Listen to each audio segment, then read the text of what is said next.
The Medal of Honor, I'd like to welcome to the podium Christine Hamilton, who is the Vice President of the Medal of Honor Foundation. Please welcome Christine Hamilton. I try to give you the 20 minutes. Thank you. Good afternoon. I'm going to talk just a few minutes, and then we'll get right to talking to the recipients. The Medal of Honor was established in 1861 and first awarded in 1863.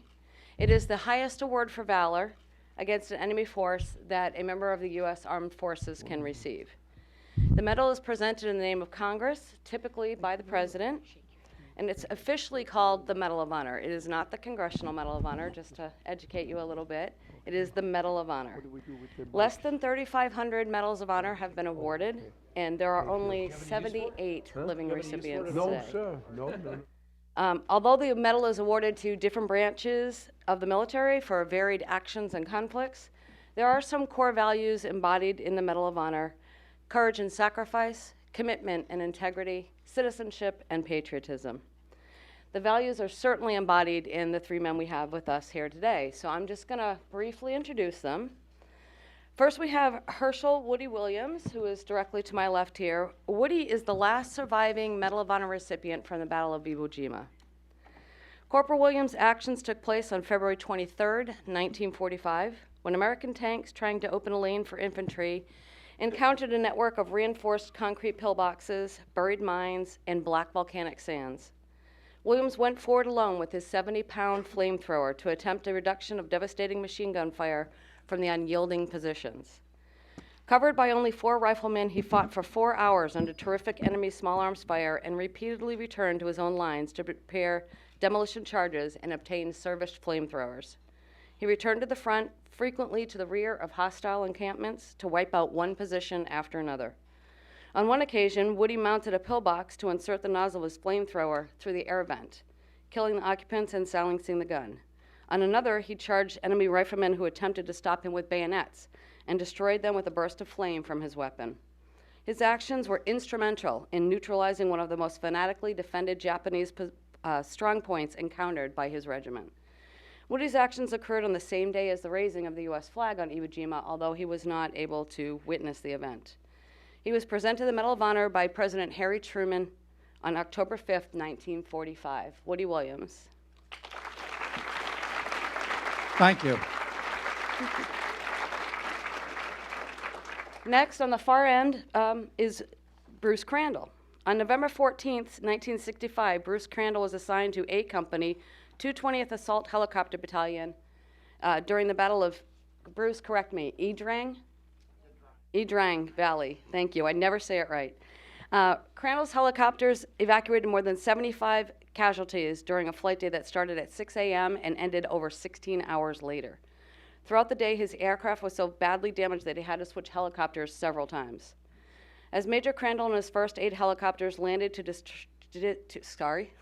discharge troops on his 5th troop lift, all of his helicopters were unarmed. His unarmed helicopter came under such intense enemy fire that the ground commander ordered the second flight to abort their mission. As Major Crandall flew back to his base of operations, he determined that the ground commander of the besieged infantry battalion desperately needed more ammunition. Major Crandall then decided to adjust his base of operations in order to shorten the flight distance to deliver ammunition and evacuate the wounded soldiers. While medical evacuation was not his mission, he immediately sought volunteers and, with complete disregard for his own personal safety, led 2 aircraft to landing zone X-ray. Despite the fact that the landing zone was still under relentless enemy fire, Major Crandall landed and proceeded to supervise the loading of seriously wounded soldiers aboard his aircraft. Crandall and his wingman, Ed Freeman, also flew in the ammunition needed for the 7th Cavalry to survive. Crandall was awarded the Medal of Honor February 26, 2007 by President George W. Bush. Bruce Crandall. Thank you. And then we have Melvin Morris in the middle here. Melvin received the Medal of Honor for his actions on September 17, 1969, while commanding 3rd Company, 3rd Battalion of Mobile Strike Force near Chi-Long, Vietnam. On that afternoon, Staff Sergeant Morris affiliated companies encountered an extensive enemy minefield and were subsequently engaged by a hostile force.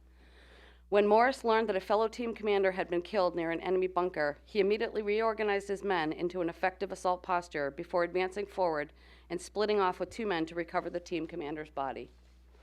Observing this, the hostile force concentrated its fire on Staff Sergeant Morris's 3-man element and successfully wounded both men accompanying him. After assisting the 2 wounded men back to the force lines, Morris charged forward into withering fire with only his men's suppressive fire as cover. With enemy machine guns continuously firing against him, Morris destroyed the positions with hand grenades and continued his assault, ultimately eliminating 4 bunkers. Upon reaching the bunker nearest the fallen team commander, Staff Sergeant Morris repulsed the enemy, retrieved his comrade, and began the arduous trek back to friendly lines. He was wounded 3 times as he struggled forward, but ultimately succeeded in returning his fallen comrade to the friendly position. Morris received the Medal of Honor from President Barack Obama on March 18th, 2014. Melvin Morris. Thank you. Thank you.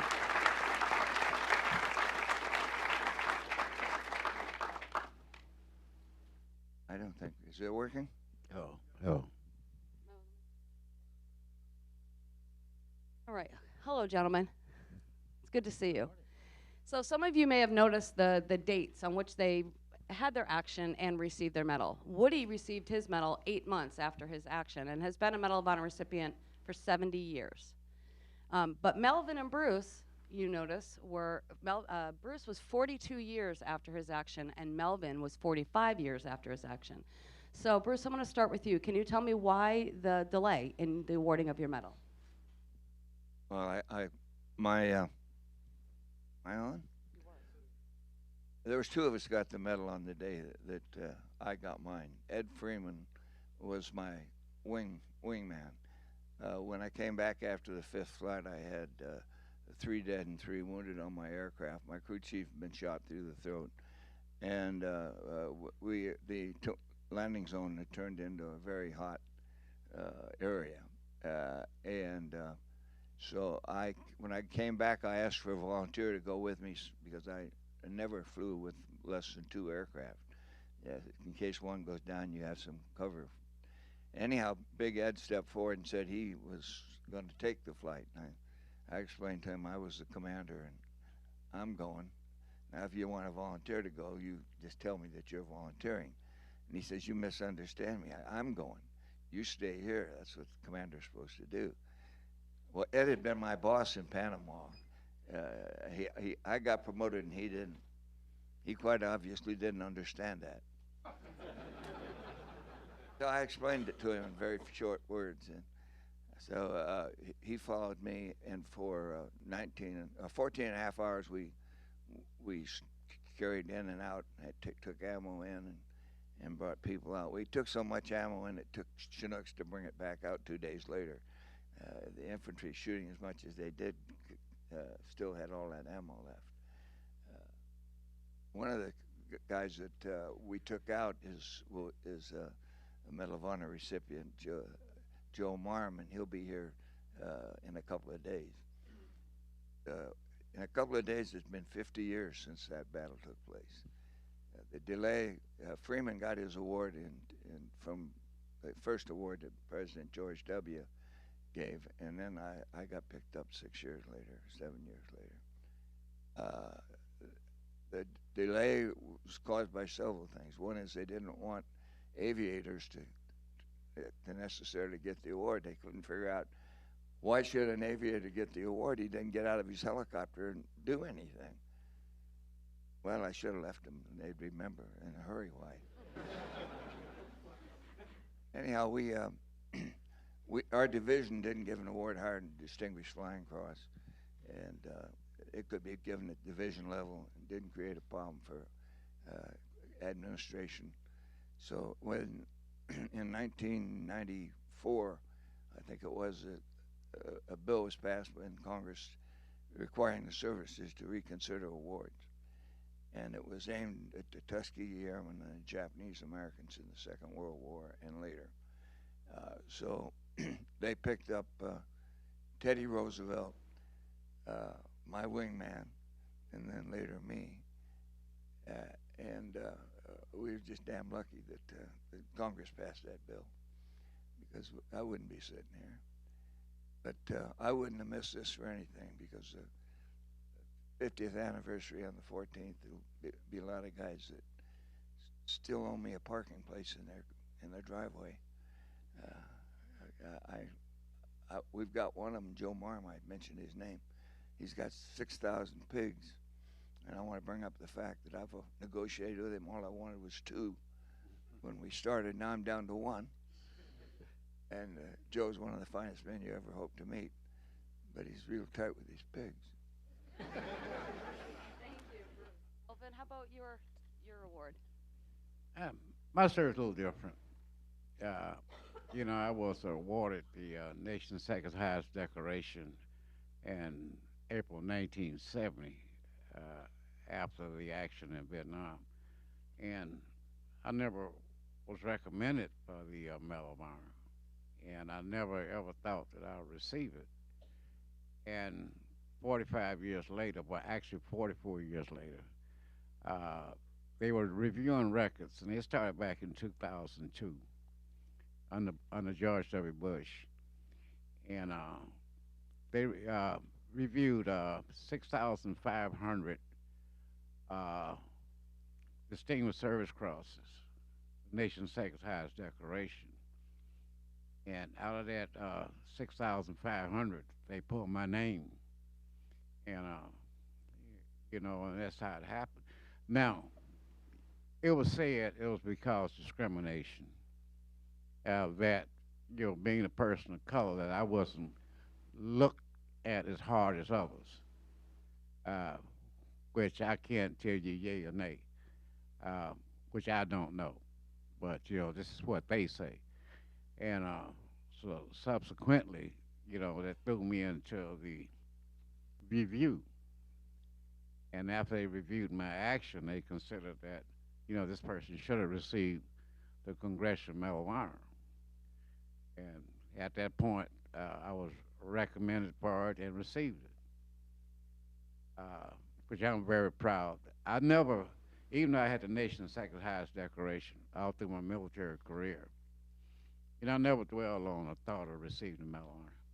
I never asked for it, and I felt like, the decorations I had were high enough, and I was very proud of what I had.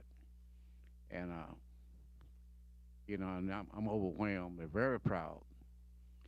And, we're always in growing pains. And as time progresses, we have ways of fixing things. And now that process is underway of looking at awards that should have been presented, it's being corrected now. And so really I have no complaints. My only thing is that I'm glad I'm still alive to have received it, because that action took place in 1969. And sitting here with my buddy, he's had it for 70 years, and he's like a little spring chicken. Thank you, Melvin. Okay. Well, Woody, so you have had your...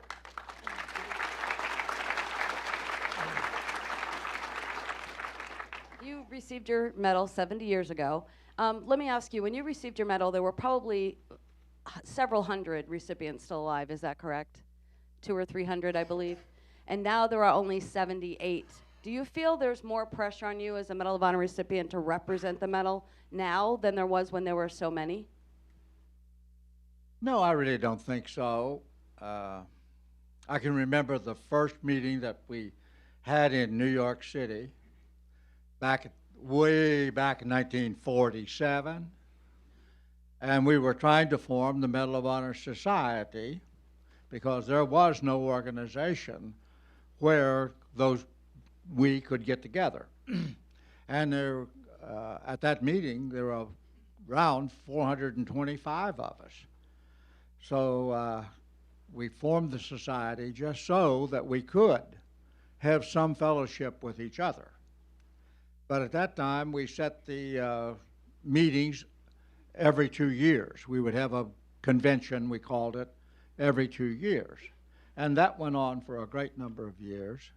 Then finally, these guys kept dying.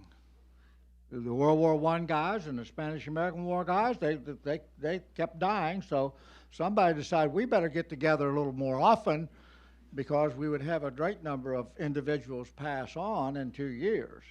So then we started meeting yearly, and we've been having a convention every year since. Most of us, or those that I have talked to that received the Medal of Honor, were like me. When they received it, they had no idea what it was, or what it was going to, or how it was going to impact your life. On October the 5th, 1945, when I received the Medal of Honor, I still had no idea what it was. Even though they read my citation saying that these other Marines said, this is what I did, it still didn't mean anything to me because all I was doing was that for which I was trained. So I didn't think I had done anything outstanding at all and had no concept of the impact and the change it was going to bring in my life. Just as Bruce and Melvin, prior to receiving the Medal of Honor, they weren't in near the demand that they have been ever since, because it does change your life. And it puts you in a position that you've never been in before. And yet each one of us would feel that we received the medal because of others, not necessarily because of what we did. I'm not speaking for them. They can do that themselves. But that's the way I feel about it, that I received it because other Marines thought me worthy to receive it. When they were gathering the evidence that would eventually reach the president to say, yeah, I'll approve this, none of us, or at least I didn't, have any idea what they were doing or who was testifying or nothing. And so it was an unknown factor. And in these 70 years that I've possessed the medal, I have said from day one, I do not wear it for what I did. I wear it for those who didn't get to come home. Some of them gave their life so that I could be the wearer of this medal. So, thank you, Woody. We appreciate that. Thank you.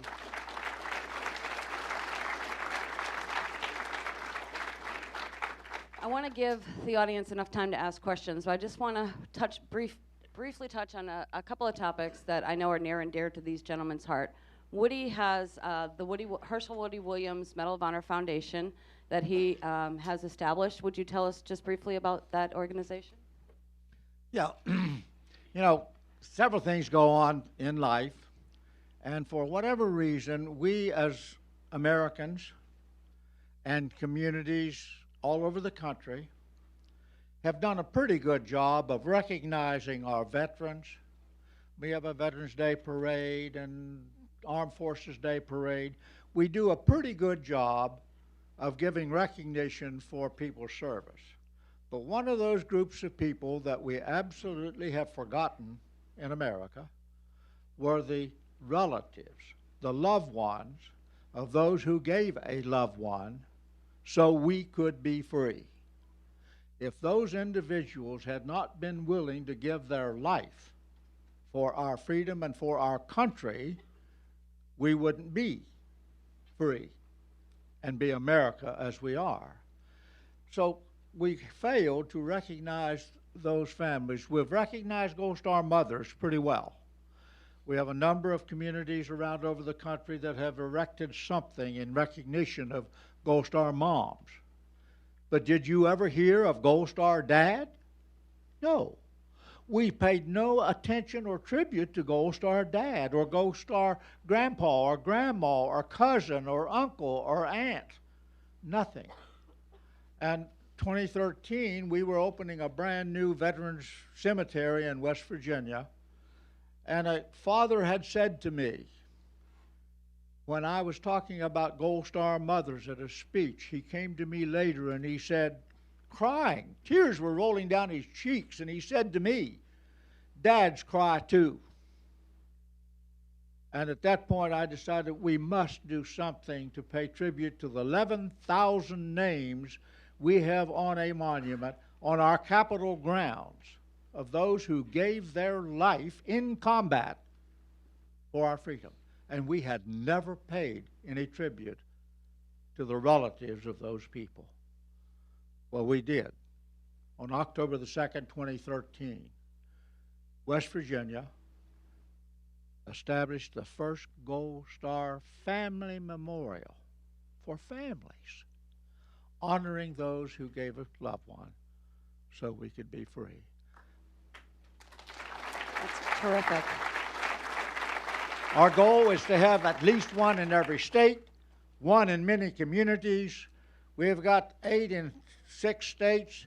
There's a whole bunch of them all over the country, California and Ohio and Texas and Florida and other places right now that are going to establish those kinds of memorials and tributes to those families. That's fantastic. Thank you, Woody. If you want more information about the Woody Williams Foundation, there is a booth outside. You can check out some of their activities that they're involved in. Bruce, I know that you have been heavily involved in the Medal of Honor Character Development Program, which is an education program geared at middle and high school students. Can you tell us a little bit about that? We're trying to get in every high school and middle school in the United States with this program, and it's to teach young folks that service is not necessarily service in the military, that they owe something to the United States for being citizens, that they serve in their communities, that heroism isn't a military function alone. You have police and fire and regular citizens who go into fires and do things that are heroic, and we recognize those people, at least 3 of them every year at the wall on March 25th. That's Medal of Honor Day. If any of you are free on that day, you're welcome to come out. It seems to rain every time. I leave the rain in Seattle and show up here. Anyhow, I want to invite all of you, if you have any influence on school board, because there's 17,700 school boards, and they have the curriculum in their schools.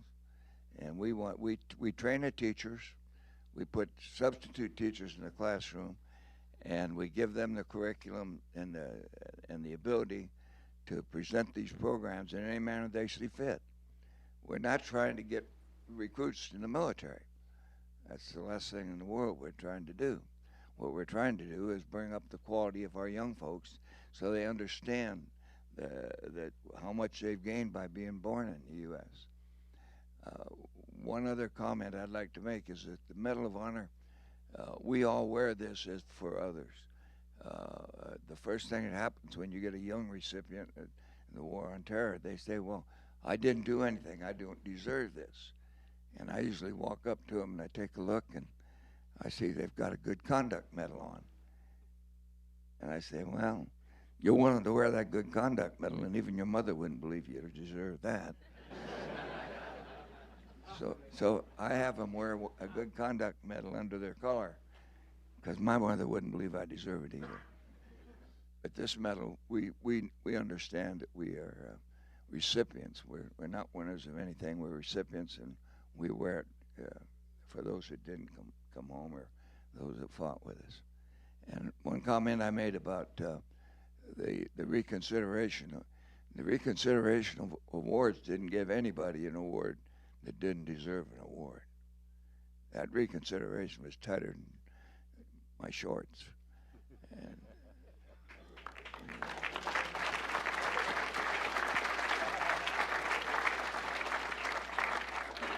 And just one more, very briefly, Melvin, I know you've only had your medal for a little over a year, and I don't know if you've firmly planted your feet in one specific cause or another, but when you go out and speak to people and students, what is it that you're trying to pass on to them? Yeah, you know, when I'll go out to a lot of the schools, and being involved with them with the CDB program much as I can. I realize that a lot of youth don't know anything about the military. The schools are not really focusing on military education. And, you know, I come from kind of like a deprived area when I was growing up as a kid. And I know what it means to not to have. So when I go out to the schools, I always tell students that, you know, everything is not a dead end street. You know, I'm not trying to tell them to go into the military, but I talk about the community values. I talk about leadership. I talk about patriotism. And, you know, really they listen because no one's talking to them about that. And, you know, I've been trying hard. My feet's hadn't been on the ground a little more than a year. But I've been busy for a year because I feel like it's very important. And I've spoken to every school in my county and elsewhere, and I'm still reaching out because it's very important that the young people understand that they have to take part in their community and also the military. And I often ask them, what does it mean when you hear freedom is not free?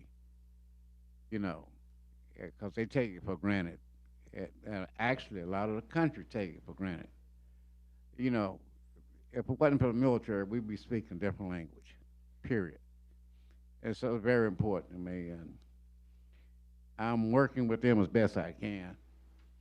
And I'm on my way to Houston right now to speak to mostly all the teachers in Houston and students. It's hard, but I enjoy it. And I haven't got nervous yet. But, you know, it gets tough sometimes. And, you know, I don't take notes. I speak from my heart. I hadn't wrote a note yet, and I've spoken I don't know how many times because it's that important. And if I start writing it down on paper, then it's not going to have a real effect.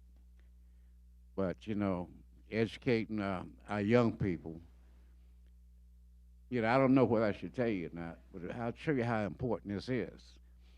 I was in Boston not long ago, and I was talking to the police commissioner.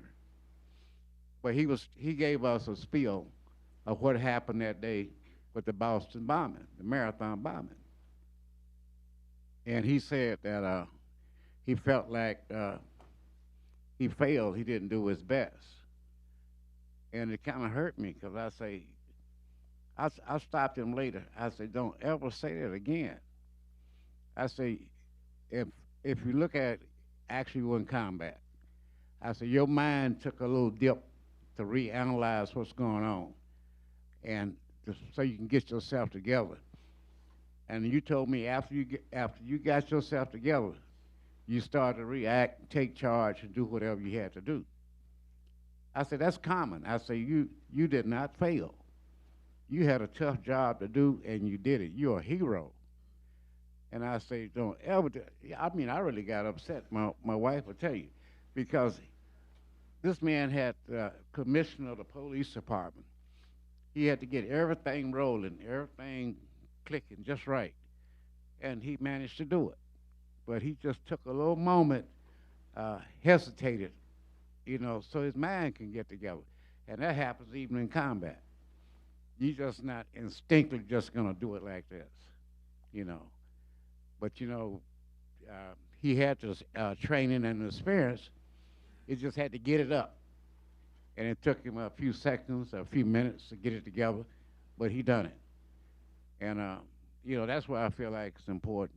Well, we need the education. Your first responders, EMS, all of us, military, we need to get out and really inspire the youth, and especially the underprivileged youth. And that's one of the things I focus on, is I go to the underprivileged areas. And those kids need mentors, and they listen. They do. A lot of them never see a person in uniform. I go in uniform, because that's really what they want to see. I still wear the same uniform from 1969, so. Shame on you. Yeah. But, He doesn't have my shorts. But you know, they need the exposure. So you know, talk to them and influence them, and really, I know some of you out here had some influence in your life. That's why you're where you're at right now. And so pass that on, please. Terrific advice. Thank you. Do we have any questions from the audience? Got the mic over here. There's a young lady right here.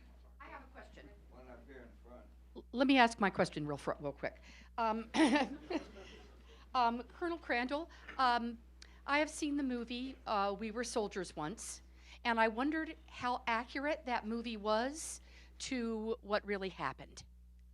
Well, they used our names. Okay,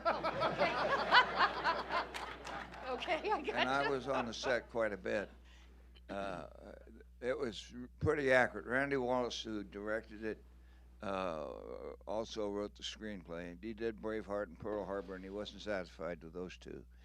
So he wanted to do a movie that showed what the military was like and what the military really was. And just a week and a half ago, I guess, in Dallas, Texas, we presented him with the Bob Hope Award for presenting that movie in the manner he did. So it was very accurate, except for the parts that Mel Gibson was in. Of course, he has to have a little.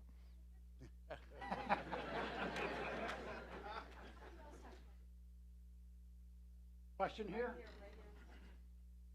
Good morning, gentlemen. Midshipman Cromwell, United States Naval Academy. This is a question for Colonel Crandall. What is the lesson of leadership that you learned from the battle that we can apply as future officers, sir? Yes, sir. That's you. First off, I want you to know I'm deaf. I have a dog with me that's it's my hearing. He wakes me up in the morning and he answers alarm clocks and doorbells and cell phones and telephones and anyone knocks on the door because I don't hear it. My wife, before she passed away, accused me of selective hearing. I want her to come back so I can tell her it wasn't that. But in leadership and in particularly in military leadership, you've got to learn to lead and not to direct. You can't command your way into anything worthwhile. You direct your effort should be to provide an example and set it. In the helicopters, I always flew the lead helicopter. I led 756 combat missions my first tour, and I always was in that lead helicopter because that's where the commander should be. Shouldn't be overhead in a command helicopter, although we have them because there's commanders that do that. But I'm opposed to it. I like the direct example. You said it, and you're a soldier first, and you act like one all the time. You don't go out and party it up and act like a damn fool, because then they send you to the Pentagon.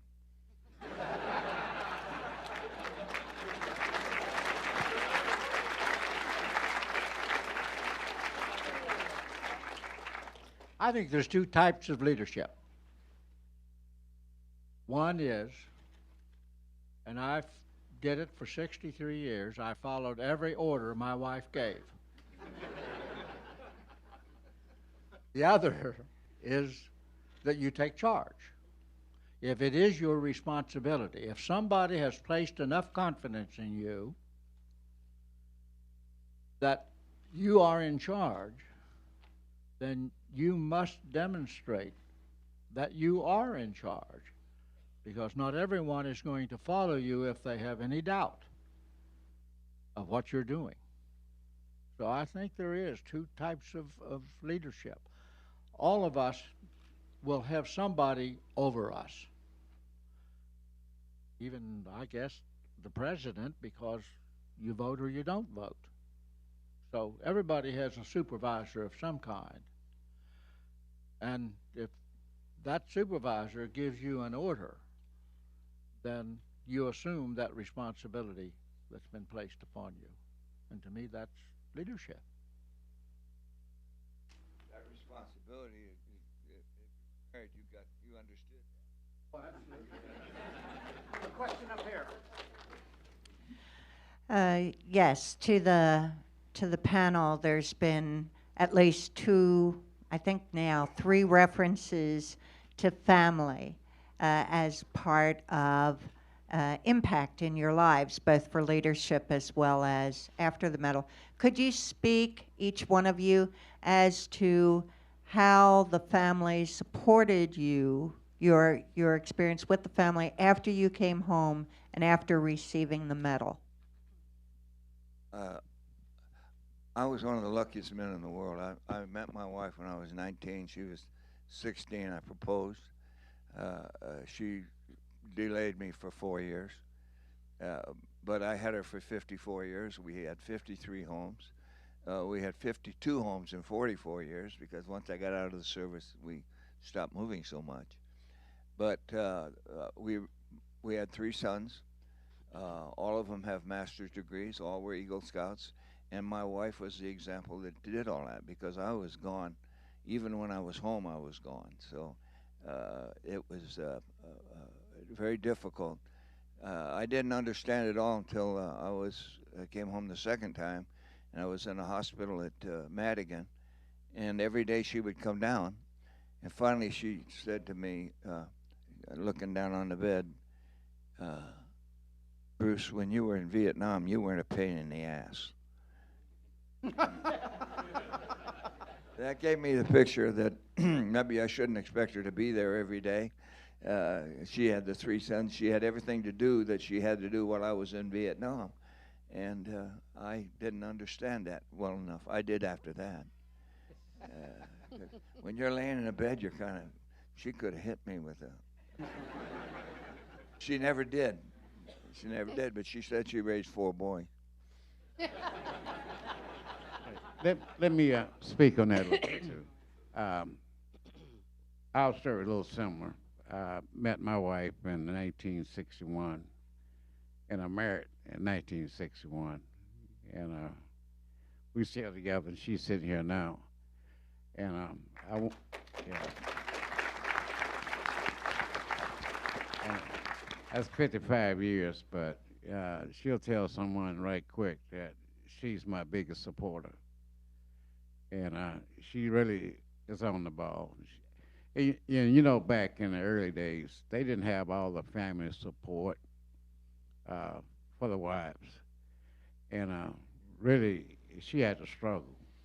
But we had 3 children, and she raised those 3 children basically on her own because 4 years of combat, you know, I'm drop my bags and I'm gone again.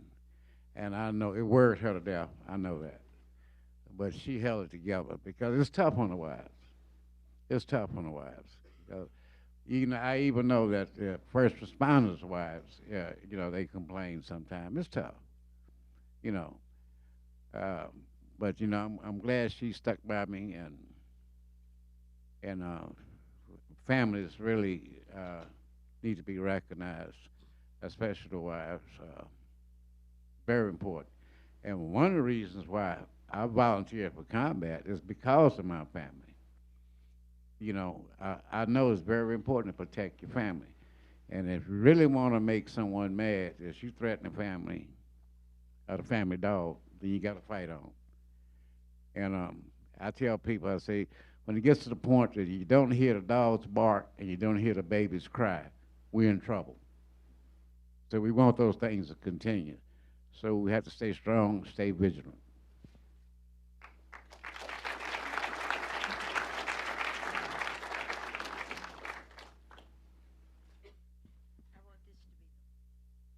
I would like this to be the last question to Colonel Crandall. I know there's so many important questions, but there's so many people here in the audience that will not get to meet Huey. So as the last question, would you introduce him to everybody? Huey? You want me to introduce Huey? Yes, I want you to introduce Huey. I didn't.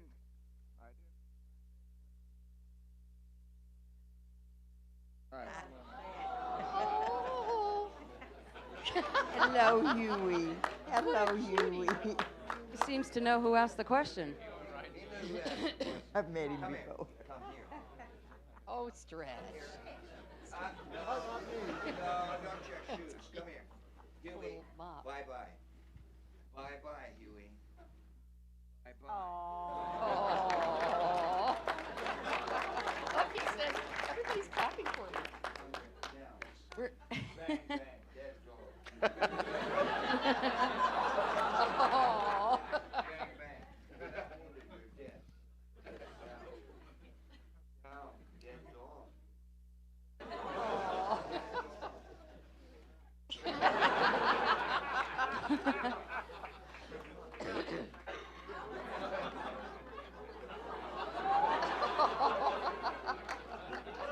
Well, Huey could entertain us for hours, but we're going to do one final question. But before we get to the last question, I do want to ask Woody about the ship that was just announced. They're going to be naming a ship after Woody. Can you tell us just really briefly about that? Yeah, she used the word after. No, it's for. I'm still here. Okay. It's I'm for still Woody here. Williams. Oh, dear. I stand corrected. As is true in so many happenings in life, a group of Marines in my hometown in 1997 took on the project that they wanted to get a ship named in my honor. And that came about because one of those Marines had gone down to Little Creek, Virginia, and saw a ship named for a Medal of Honor recipient there. And he decided, well, if they can do it, why can't West Virginia do it? So he came back and began a program of trying to get endorsements from everybody that he could. He finally worked out 70,000 items sent to the Navy Department. The Navy Department told him that he had the largest folder in the Navy Department for a ship that they'd ever had. And it went on from 1997 on. About a year ago, it sort of dropped off, and nobody was doing much of anything, and he had become pretty well discouraged because he was not getting any encouragement.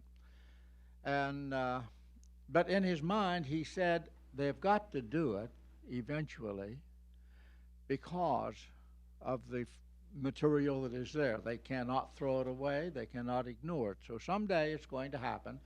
His hope was they'd do it before I died. So my grandson Brent Casey here, a few months ago, took on the project and began corresponding with people, our senator, and we met Secretary Mabus at Iwo Jima in March, and he had an opportunity to speak with him for a few moments. So that revived it.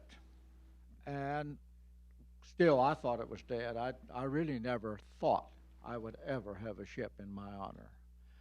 But 2 weeks ago on Wednesday, the Secretary of the Navy called me and said that they were going to designate a ship. And it would be a sea-based ship, and that it would have my name on it. I don't know how to express the appreciation that I have. It is just something that has absolutely overwhelmed me.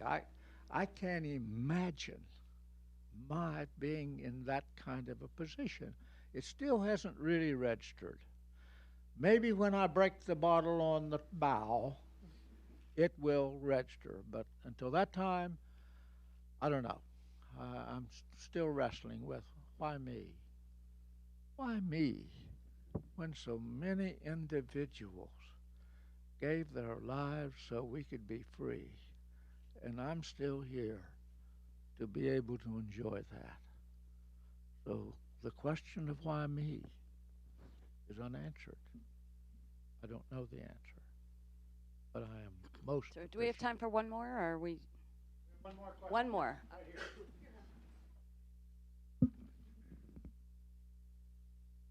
Good afternoon, Midshipman Jones, George Washington University. I have a question for Woody Williams. After the war, when was the first time that you revisited Iwo Jima, and how did that affect you personally? Thank you for the question. But the first anniversary reunion that they had on Iwo Jima was the 40th anniversary. And some people here in Washington, a Marine general and some other people, worked out a system with Japan where they could have a ceremony on Iwo Jima. And they participated in it. I was invited to go to that 40th anniversary. But so happened to be, I was in the horse business for a while, and one had got rid of me and put me in the hospital, so I couldn't go. But the guy that called me said, I've got to have a Medal of Honor recipient to go back because I promised that I would get one to be on this trip. And I said, well, call Jack Lucas, and Jack will go anywhere if you'll give him a bed and feed him. Jack Lucas was the youngest Marine person to receive the Medal of Honor since the Civil War. He was 17 years of age when President Truman pinned it around his neck the same day I received my medal. And Jack got his draft notice after he got home. So Jack went and participated in the 40th. Then they returned the island to Japan, and I said, well, that's it, I'm not going back. I have no desire to go. So at the 50th anniversary, I was invited again, and I said no, and I was invited again at the 60th, and I said no, and grandchildren and daughters can do most anything with Papa. My grandchildren encouraged me to go back so they could go with me. It worked. So we went back in March. There was a lot of emotion. I lost one of the closest friends I've ever had in my life on March the 6th on Iwo Jima. So I had my ups and my downs, but I am glad that I went. It's almost a new experience. There's only two things I can guarantee you. Number one, Mount Suribachi is still there. Number two, that sand is at least 70 years old, because it was there when I was there.